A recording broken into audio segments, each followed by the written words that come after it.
Hey, how's it going? This is my litho press. Oh, sorry. Let me just clear all this stuff off of it.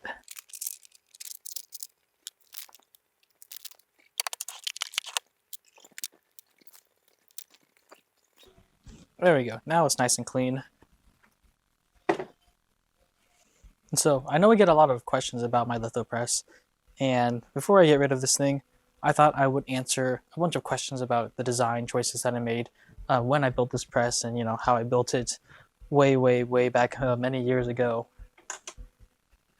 So the story of this litho press's origins go back many years. Pretty much, it all started one day when my graduate print professor, Michael Barnes, gave me a lithostone, this 11 by 14 lithostone, as thanks for helping him with some stuff around the studio. That was cool and all. I was very excited to have my very first lithostone, but the more I thought about it, the more I realized, what's the point of having a lithostone if there's no way to use it? No litho press, no nitric acid, no gum arabic, all of that stuff that you need to make stone litho happen. And so I set out to make a litho press. And I've had several designs for presses in the past, but I've never successfully built a press before. And so this is technically my first successful press that I've ever built. And so this press has gone through many variations. I first started building this press in like October 2020, 5 years ago, and it took almost a full year for me to finish building this press. It was a full year of constant revisions and revisions. Really, the only thing that this press has that was on the original version is pretty much this top frame and just kind of this frame down the body. Pretty much everything else has been changed from this original version. So the original version of my press didn't have this kind of top latch system on it. Originally, it was going to be fixed and welded down in this closed position. Originally, I was going to keep this thing kind of closed like this. I was going to have this screw on top, and I was pretty much just going to use a metal pipe, a little cheater's bar.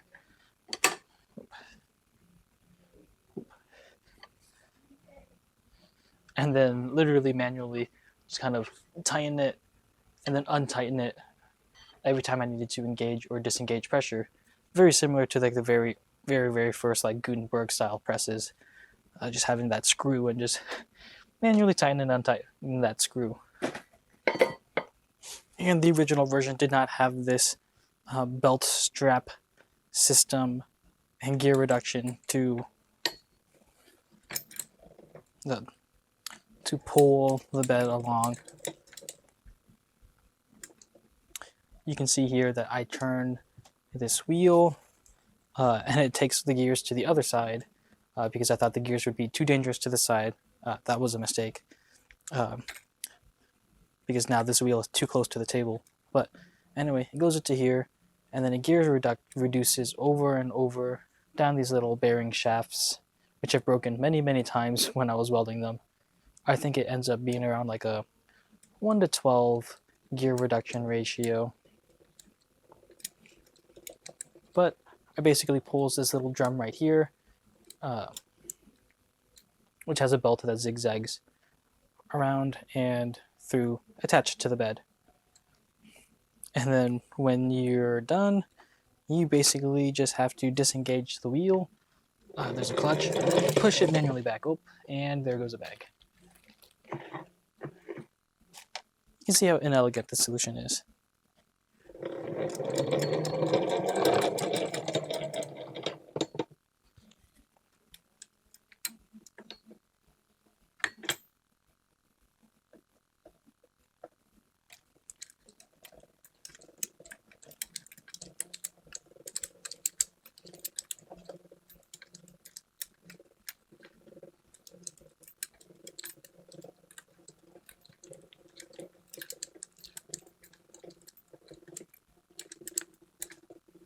But yeah, basically the weak point in the system was not the latching mechanism for the pressure bar, but really this drive system that pulls the bed along.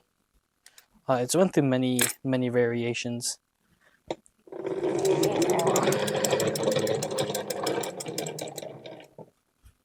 takes a ton of muscle to do that, which is why it's not very fun. But my original idea started with this just kind of lead screw threaded rod idea, and it basically was going to have a nut on it, which was attached to the bed, and having a handle on here.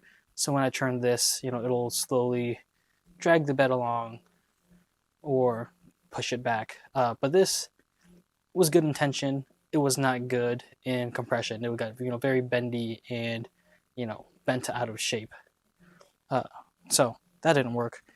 And so that's when I decided to switch to this system right here with this pulley system, very reminiscent of old like iron hand press systems. That's basically where I got the idea from. I looked at iron hand press, which I worked on. I was familiar with the systems because I helped Jim Jareb work with the Deutsche Museum in Hermann, Missouri. We kind of helped fix that thing up. And so I kind of got a good look at its inner workings. And so, we have a bed, slides on rails. These rails right here are filled with oil for low friction. And then the bed just kind of has a little beam that it sits on. And so it just slides across these channels full of oil for reduced friction. And for the most part, it works as a system, but it was very, very clunky. It broke a few times while I was using it, mostly in the gear system, the drive system. Almost none of the parts are measured. I was just kind of hacking things together and hoping it would work. All right, so if I take this bed and I flip it over, you can see this bed has these little just kind of square tubes of steel. There's just square tubes of steel attached to the bottom of this that kind of run on these channels filled with oil. This is just a square tube that I cut in half with an angle grinder. Just kind of right down the middle, made two little C channels. Now it's full of oil, welded the ends onto it. One thing that I hate about this, though, is that it leaks oil all the time onto my table. But yeah, if you look around here, there you go. This thing is spilling oil. It is dripping oil all day, every day. Not a fun experience on my table. And so when I first made this thing, I think it started from the lead screw drive, which I replaced with these wells and oil channels based on the iron hand press. But the pressure system wasn't that great, admittedly. And then Michael Barnes had a suggestion for me, the wooden brisket presses. And I guess basically my press was already halfway there. Very much resembles one of these things, having the back strap drive system, except for mine was geared, metal and oil. Theirs are just kind of wood on top of wood. But their pressure system also uses the latch system. And so their pressure is activated by foot pedal, which I didn't really want to use the foot pedal system, but I decided to use this clamp right here. So this thing just kind of latches into place and it will engage the pressure. And you can get a pretty good amount of pressure from this thing. Originally, I was going to try and disassemble a vice grip and use two halves of a vice grip to kind of lock into each other. But luckily, this thing already existed and it works flawlessly. But ever since I saw this press, I think it just kind of, took more and more inspiration from it. Eventually, this scraper bar holder here was inspired by the Charles brand litho presses. Basically just kind of one screw on top. And then there is a spring just kind of attached down there, holding up the scraper bar holder. Put you back in there. And over the years, what started off as a small project, in the end, all of these materials probably cost me less than $200, but the prototyping over and over again, as I mentioned earlier, pretty much nothing is from its original form, other than the frame, which was already pretty bad, overbuilt for the size of printing that I get out of it. Ended up costing me close to $500 to $600, even though it's only $200 worth of materials now. But such is the life of prototyping. But this thing was heavy. It was a pain in the butt to move. And this is the part that always gets the most attention. The captain's wheel, uh, the captain's wheel crank. And so really, it's just a rod. I've got a hole right here for the clutch pin to kind of slide into.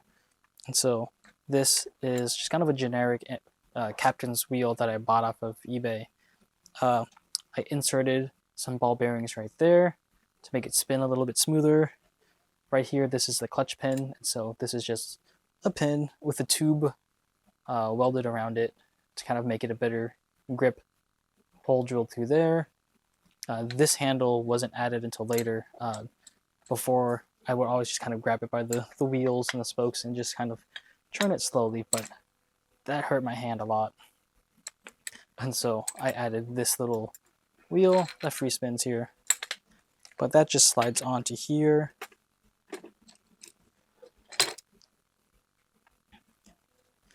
The clutch pin slides into here, and pretty much I just have to slide this thing around until it catches that hole, which it just did. And then it's engaged and it will pull the thing apart.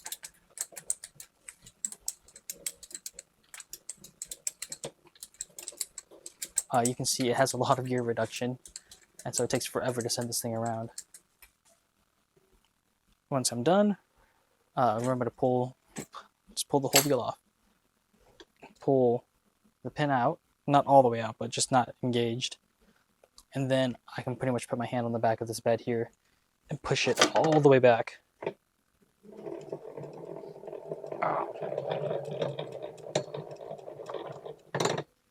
Originally, I wasn't going to put a clutch into this thing, but my professor told me I should put a clutch in here, and thank goodness I did, because if this pin is engaged, it is impossible to push bed backwards. It's just way too much force.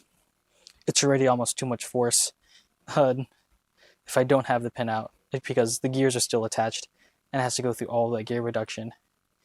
If the weight of this wheel was attached, it would be nearly impossible. And you've seen me print on this press many times. It's definitely gotten me through the days. But a little secret that I haven't really told many people is that this thing is woefully underpowered.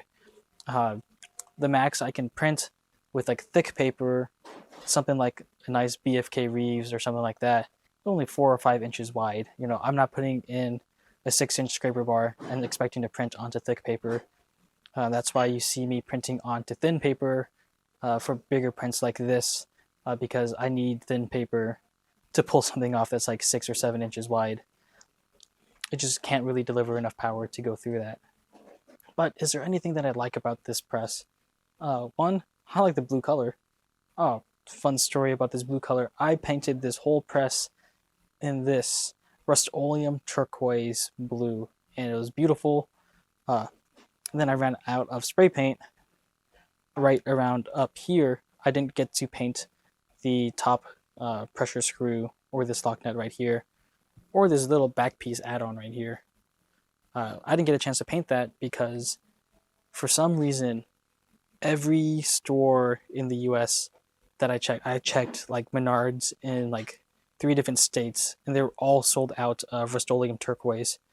So I had to go with this metallic blue instead.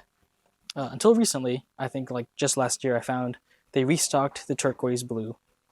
But for like a good 3 or 4 years, just every store that I checked did not have this turquoise blue.